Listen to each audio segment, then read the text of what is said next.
বিসমিল্লাহির রহমানির রহিম। আসসালামু আলাইকুম প্রিয় ভিউয়ার্স। আশা করি মহান আল্লাহর রহমতে যে যেখানে আছেন ভালো আছেন, সুস্থ আছেন।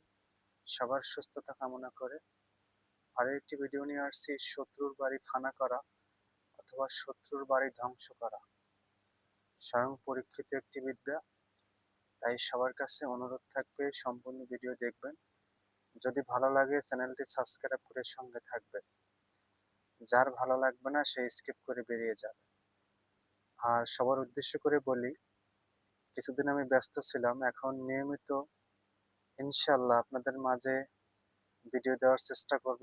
তাই সবাই আমার জন্য দোয়া করবেন। আর যদি আমার চ্যানেল বা আমার বিদ্যায় আপনাদের কোনো উপকারে আসে অবশ্যই দোয়া করবেন।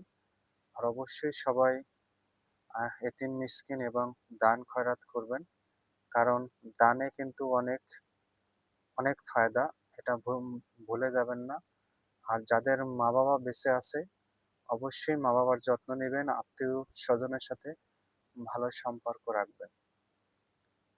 আজকের বিদ্যাটা হলো যে কোনো শত্রুর বাড়ি ফানা করা। শত্রুর বাড়ি ফানা করতে পারবেন খুব সহজে। ফানা বলতে শত্রুর বাড়ি ধ্বংস করা, শত্রুর বাড়ির থেকে আপনার বাড়ি দখল করছে বা আপনার বাড়ি ঘরে হামলা দিয়ে আপনাকে বের করে দিছে, তারে আপনি বের করে দিতে পারবেন একেবারে একেবারে নিঃসন্দেহে। আমি যেটা বলবো এটা নিঃসন্দেহে করতে পারবেন। সর্বপ্রথম সূরা লাহাব স্ক্রিনে দেখেন। এই সূরা লাহাব দিয়ে আপনি খুব সহজে শত্রুকে একেবারে বাড়ির থেকে বের করে দিতে পারবেন, নিঃস্ব করে দিতে পারবেন। ফানা বলতে তাকে একেবারে সরিয়ে দিতে পারবেন পথ থেকে, সে আপনার পথে আর কখনো আসতে পারবে না। এটা পরীক্ষিত। তবে অনৈতিকভাবে যদি করেন তা কিন্তু আপনি আল্লাহর কাছে ঠেকা থাকবেন, আমি থাকবো না। কারণ আমি শুধু শত্রুর উদ্দেশ্য করে বলছি, তাই বলে যে আপনি অন্য মানুষকে বা ভালো মানুষকে আপনার নিজে তুমি শত্রুমি করে ক্ষতি করবেন সেটা সম্পূর্ণ আপনার, সেটা জবাবদিহি আপনারই আল্লাহর কাছে করতে হবে। আশা করি বুঝতে পারছেন। কি করবেন, নিয়মটা হলো সূরা লাহাব ৮১ বার পড়বেন, ৩ জায়গার মাটি সংগ্রহ করবেন। চুলার মাটি, কবরের মাটি, শ্মশানের চুল্লির মাটি। শ্মশানের যেখানে চুল্লিটা হয় এখানে ম্যাক্সিমাম শ্মশানই সিমেন্ট করানো থাকে, যেখানে দাহ করা হয়। ওই সিমেন্ট করার পরে যেখানে ধুয়ে পানিটা ফেলে দেখবেন একটা ড্রেনের মতো আছে চুল্লির পরেই, ওইখান থেকে একটু মাটি সংগ্রহ করবেন। শ্মশানের চুল্লির মাটি সিমেন্ট করা যেখানে জলটা পড়ে ধোয়ার পরে ওইখান থেকে মাটি সংগ্রহ করবেন। শ্মশান থেকে, কবর থেকে মাটি সংগ্রহ করবেন।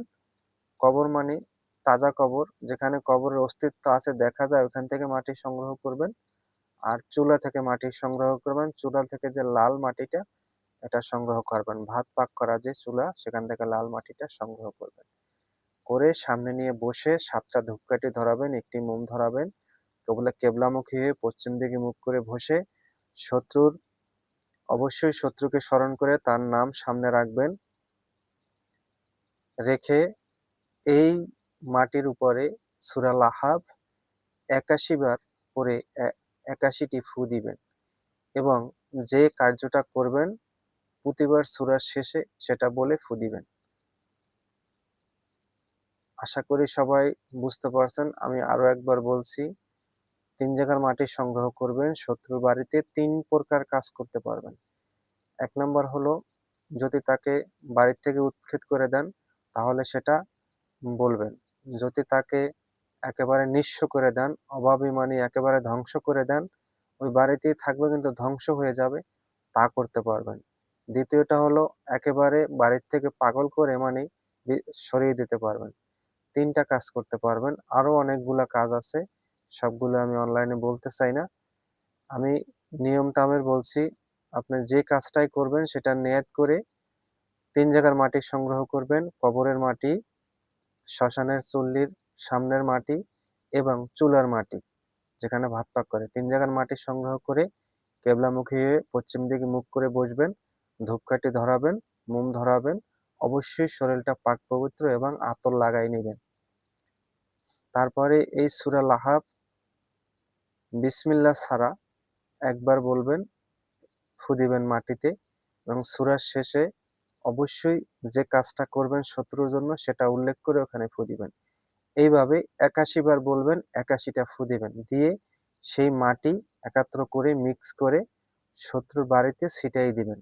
রাত্রে হোক, দিনে হোক, যেকোনো সময়। দেখবেন আপনার করতে যতটুকু সময়, কাজে ততটুকু সময় আসবে না।